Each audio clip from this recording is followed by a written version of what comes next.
Man, first and foremost, I want to thank you. Thank you again. You Problem. definitely, man, doing me a huge favor. You helping me level up. You know what I'm saying? So I Say truly less. appreciate you. Say less. You Say know, less. so I'm just trying to tap in and keep my presence up in the market because I'm working really hard trying to put out a lot of product and make sure it's successful and lucrative. And this is all part of the process. Just tap in with media. right, right, man. I Yeah. mean, you've been putting in work from your resume with since Eric Yeah. B and Rakim, right? Yeah, yeah. I mean, that was like for me, that was like my school. You know what I mean? Like my career didn't start till like mid '90s, but I was in the mix. I was in the mix as far back as then. Yeah, Wow, man, that's yeah, phenomenal. So I mean, some people would just be blown away by just meeting them or seeing them at a show. So you actually yeah, got to like intern at the studio and watch yeah. and be hands on. Exactly, exactly, exactly. Man, how did you even get into that? You know what I'm saying? Well, for me, I was like an aspiring DJ, locally from, being from Queens and growing up around like what was going on in the culture when I was younger. And then I relocated to the Midwest and made friends, like in Michigan, in a city named Grand Rapids where Floyd Mayweather's from. That's where the Barge family's from. Hmm. Um, uh, Shout out to Al Green. He's from there too. You know what I mean? 2 hours outside of Detroit. So like Wow. my circle in high school back then, they supported my dreams and they were fascinated because I was coming from New York, which is the mecca of hip hop at the time. So they, just becoming friends with me, they were tapping into the culture through me, and like with me knowing what I was knowing as far as the latest music in the market and a lot of stuff that's happening on the underground that they may not have been privy of because they're not from the city. So like just in that process of that, I used to like mess with my uncle's DJ equipment in the crib, and I thought I was Jam Master Jay. You know what I'm Man, saying? shout out Jam Master Jay. Yeah, rest in peace, Jam J, man. And like my friends supported the dream, and that's kind of where I really started getting my feet wet with trying to like know how to DJ, and then later in life, like when I was in like college, I started interning in recording studios, and that's when I started meeting a lot of the legends before I made a name for myself. Wow, that's amazing, man. Yeah, big shout out to Grand Rapids. I'm from Cleveland, so I'm like Yeah, 2, 3 yeah, hours from Detroit. Midwest up. Yep, for sure. Hmm. I love Ohio. There's amazing talent out of Ohio. Shout out to um Bone Thugs and Harmony. There's an up and coming artist I've worked with in the past from Ohio named Nova the Rebel. I don't know if you ever heard of him. He's Yeah, that's actually my friend. Yeah, I know. yeah, No, I yeah, was in Nova first video. He was yeah. on my DVD. Yeah. Tell him you spoke to me. Nova is my guy. I'm actually gonna tap in with him on some new music probably in the new year because I know he's been working. He's putting out music. He's affiliated with Bone Thugs and them. I think Lazy Bone he signed to. So Yeah, he's doing yeah, his thing, man. definitely. He's doing his thing. Shout out to Nova. Big shout out to Nova. He been rapping for a minute, for a couple of Yeah, decades. So super he earned talented, it. bro. Super Yeah, talented, for bro. sure. Most Yeah, definitely. he's getting his chops up. The city know who he is now, so that's a good Oh look. yeah. Oh Yeah, yeah, most definitely. Shout out to Bone too. yeah, Let for me sure. see. Okay, let me see. Now my question is, how did you first get introduced to hip hop? So I understand that you was born in New York. Was hmm it out in the community at that time in the park Yeah, jams, I or mean, was it on the yeah, radio? like just for me, because I was a kid in the crib. My parents are strict Jamaicans, from the West Indies. So before I became a teenager and really started hitting the streets, I grew up on just listening to the radio and listening to like underground mixtapes in the street that my friends had of certain artists, like Cold Crush Brothers, Fantastic Four. You know what I'm saying?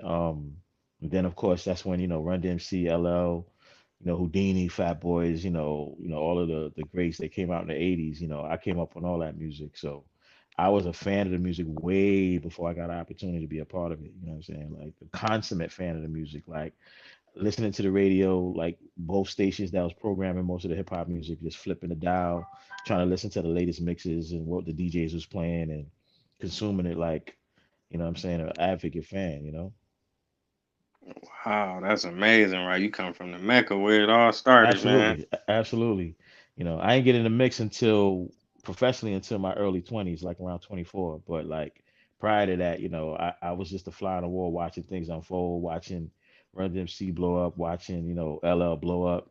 And these are all guys from parts of Queens that I was familiar with, so it was really inspiring. Wow, that's amazing. Now you said your family is from Jamaica. Right, yeah, my parents are born in Jamaica. My mother's from an area called Clarendon. My father's from an area called St. Elizabeth. I was born in Harlem, New York, when my mother first came to the country. You know what I mean? So I guess they call that a Jamaican. You know Right, what I'm saying? right. Like you, if you meet my family, a lot of my relatives are straight Jamaican. They speak with the accent and everything. But me, I grew up, born and raised in New York. So like, even though I can relate to it and communicate in that aspect, you might not hear me speak like that. But my whole family's Jamaican. Wow, that's a blessing, man. Jamaica is a very beautiful place. A lot of special people come from Jamaica. Absolutely. Some of the I, best I appreciate, musicians. yeah, the best musicians. I appreciate being raised within the cultural aspect because it made me really consume music in a different way. And then the other thing is, I was blessed to say that my mother made sure when I was a child, she would send me back and forth to the country so I could see the difference in terms of life, being like in Hmm. community. I was, even though I was raised in New York, I was able to like as a youth spend time out of the country and see what that life is like. You know what I mean? Like it was real like country life, but in the West Indian within the West Indian culture. You know what I mean? So I'm talking about Right, my that's. grandfather had a Mhm. farm. You know what I'm saying? He used to ride a donkey and a mule up to a sugarcane field, and my Wow, late grandmother, used to have like chickens and pigs and all that. You know what I mean? Like real farm wow, life, but in Jamaica. You know what I'm saying? So that's a blessing, man. Cause, I'll never forget those hmm times because it taught me a lot from when I was a kid. oh yeah, no doubt. That's what I was about to say. That's a blessing, man. A lot of the Black Americans, we don't even get to go out the city. You got to go back Yeah, home, yeah. Some to people, see. Yeah. are just rooted in where they're born and raised, and they don't really travel much as a youth. I think giving cultural information to someone at a younger age, it gives you a world view. You know what I mean? And that's why I love to travel to this day. Like one of the things I love about being in the music business is the opportunity to lead a country, to connect with fans in other parts of the world that follow the work. You know what I'm saying? Because you never really know who you reach until you're in other places, and then you see people come up to you and they show the love and they know the music and they let you know that they're a fan and want to take a picture and it'll trip you out. You know, Oh yeah, no doubt, man. I'm a world traveler. I've been to about 70 countries around the world. I love that's traveling. I dope. be That's dope. traveling That's dope. regularly, man. One of my favorite places to travel is probably Japan. I've been to Europe. I've been to Japan. I've Hmm. been to Canada. I've never been to Africa. I want to go to Africa. I was just talking about that, recently. That's the one place I haven't been, you know.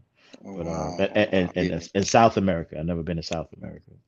Oh, okay. Wow, that's Yeah, what's up, though, man. You yeah, you done hit some major parts. I yeah. do tours. I take groups to Mhm. Africa, man. We go to Egypt, we go to Ghana, we go to South Africa, we go to Listen, Cabo Verde. listen. If it wasn't for this COVID, man, Right. I had an opportunity to go to Ghana for their festival at the top of the year, like around this time, like February, March. Afrochella. hmm It's a festival they do in Ghana every year, music festival, and we got one of the projects that I was involved in. We got booked to be a part of that festival, and then lo and behold, everything got canceled when COVID hit. You know what I'm saying? Because I was passport ready. I was looking forward to that opportunity. Right. I was about the same thing that happened to me because we had our flights booked and everything, but they made like a new law where you had to be fully vaccinated, so I wasn't able to, Right, do it right away. So, right.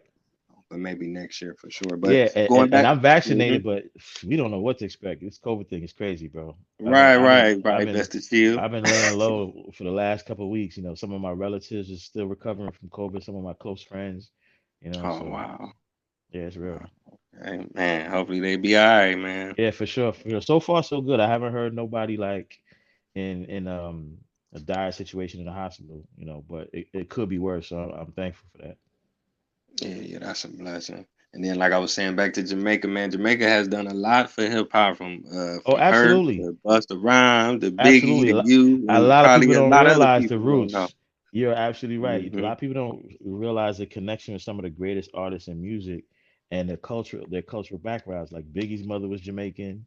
And so Hmm. shout out to Cool Herc, who started it in the Bronx. His whole family background was Jamaican.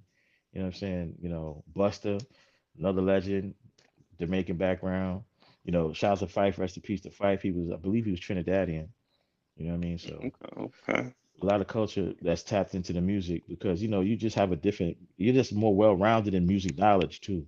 You know what I mean? Oh yeah. Because sometimes you grow up with parents that are playing different genres of music and you learn from that.